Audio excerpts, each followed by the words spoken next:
Il l'a battu avec la manière de ndax li ko Diène bëggoon a def la ko Zarko def du ko tël dóor ko tànk daa koy bale mu dem da ko dóor tànk ba pare yokk ko xandaaloog moom action bu rëy la ko daanee Diène loolu da ko doon préparé mais bi ñu jàppantee ñoom ñaar ndengeeñ bi ko Zarko ndengeeñ moo tax Diène agsiwul Zarko da ko ndengeeñ moo tax mbagu Diène agsiwul moo tax loolu moo bloqué Diène nag bi mu teggee tànkam di ubbil Zarko ci la Zarko toppee action daal di tonn tànk bi bale ko daa koy tonni wëlbatitoo ko moom daan na ko jël bu rëy lamb wane waat na boppam Zarko wane na ni moom instant yi liñ ko doon waxal ak liñ ko doon kii yëpp désuwee na pronostic yëpp parce que retour gagnant la def Modou Anta da koo daan mu bàyyi fi lamb ji tukki juróomi at ñëw jël mbay guy gi freiné ko ñëwaat jël Baye Mandione daan ko freiné Ada Fass freiné Diène Kaïré kon instant yi moom mi ngi ci ascension bu baax waaw dugg na si ñaabu ndaw xëy na nag bu démb doon tey mën na ko bañ a jël parce que nga daan Diène Kaïré jëlaat ñaabu ndaw loolu dellu ginnaaw la waaye business la ba mu koy jël tamit xamul woon ni lambam xëy na ni xamul woon nii lay demee ndax lamb liggéey la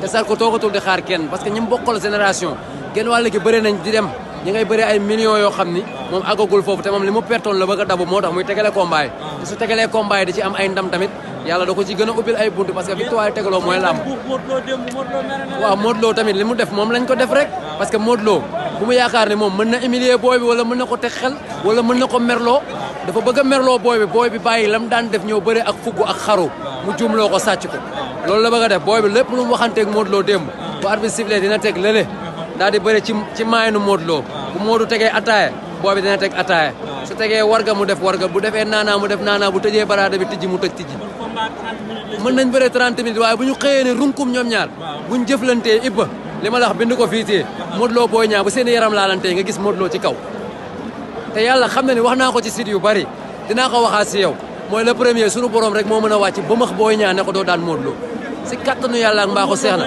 booy bi dina ko daan jël bu rëy fii dama ne la le premier Boy Niang dina ko daan jël bu rëy fii barke seena sees sad sunu borom rek mën a wàcc ba max Boy Niang ne ko doo daan Modou Lo dina ko daan jël bu rëy fii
non c'est comme maanaam Zarko daan du bett kenn mais comme bu jéem daanoon lamb ji xëccoo la mais Zarko koo xool retour am li mu imposé te wolof dafa ne ni melu ni waxee ni mu jafe la mel mais boo xëree retour am bi mu jëlee mbay guy gi la mu ko imposé jël Baye Mandione imposé ko jël Ada Fass muy génération jéen presque yoxoosu ko boobu la jéen waroon a xam ne bu juumee kii dina ko daan jéen nag daanaan la mais bëre boo juumul doo daan dafa juum ci biir bëre bi non dañoo jàppante ci kaw mu dóor ko tànk wañ ko da ko sàcc da ko dóor tànk wañ non laaj naa ko sax dégg naa ko micro mu ne ma mbër gi dañ ko war a bëre mënuñu toog rek di xaar waaw loolu la ma wax moo lay wan ne ku koy jël na nga pare félicitations grand manager. waaw. merci waay jërëjëf. waaw lamb la rek lamb la rek lamb la rek. lamb la rek billaahi lamb la rek. Zarko ndaanaan la tey gars yi nanguwuñ ko xam. waaw Zarko mënul bëre dafa mën a daan. mënul bëre. daa mën a daan. Zarko mënul bëre bëgguñu ko. daa mën a daan. ñaamu na avance am bëgguñu ko. na dem jàngi bëre ba ci kanam xale la quoi. xale la jàngi bëre ba ci kanam. loolu lan nga fi wax. non mais moom Zarko taxaw na. taxaw na. waaw loolu kay mu delloo. non loolu luy dem lay doon combat bu neex lay doon. mu ne bëgg na. nee na bëgg na loolu dinañ ci taxaw. jeex na yow suñu fii si tey daal gis nga combat bu neex. non bëri nañ amateurs yi kontaan nañ. lamb nag moom noonu lay demee ñi dañuy kontaan ñii mer. sport moo tëddee noonu foog mu am ku gagné am ku nu gagné. mais ñoom ñaar ñëpp dañuy defarwaat rek ñëw ci course bi. waaw jërëjëf Iba. Oui. C'est la grève des jeunes, catégorie par catégorie. Oui. Oui. Day combat bi combat léegi si la woon. Waaw. Bu daanoon dem pour des grands. Dëgg la. Waaye dafa day am bés boo xam ni. Il est très rusé. Il est très rusé. Rusé. Oui. Zarko. Oui. Il a la facilité. Oui. De tromper ses adversaires. Il l'a prouvé parce que dans la manière. Avec la manière, oui. Lii moom c'est un chef d'œuvre vraiment. Mais Zarko souplesse bi muy bëree lan la loolu lu koy may mbër. Xam nga sport boo gis. C'est l'intelligence en mouvement. Intelligence en mouvement. Tyson waxoon na ko wax nga dëgg. wax na dëgg. le grand Marango. Zarko daan na Diène Kaïré. waaw maa ngi ziar maa ngi ziar. waaw di la nuyu bu baax a baax. waaw bu ma fekkee cumukaay li ma la wax rek laa lay wax. nee naa li gars yi yaakaar ak lii xew. bokkul wallaahi. daanaguñ Zarko léegi moom booy yi. parce que booy yi waxoon naa la ko ku ko ci ëppul doole. ëppoo ko ñaan daa ko bëre doo ko daan. ah mais Zarko am na combat moo ñaabu ndaw. moo ñaabu ndaw am na combat lamb ji moo gën a daan sax moo ñaabu ndaw bi. bii nii moo gën a yéeme moo ñaabu ndaw bi. Ok, merci.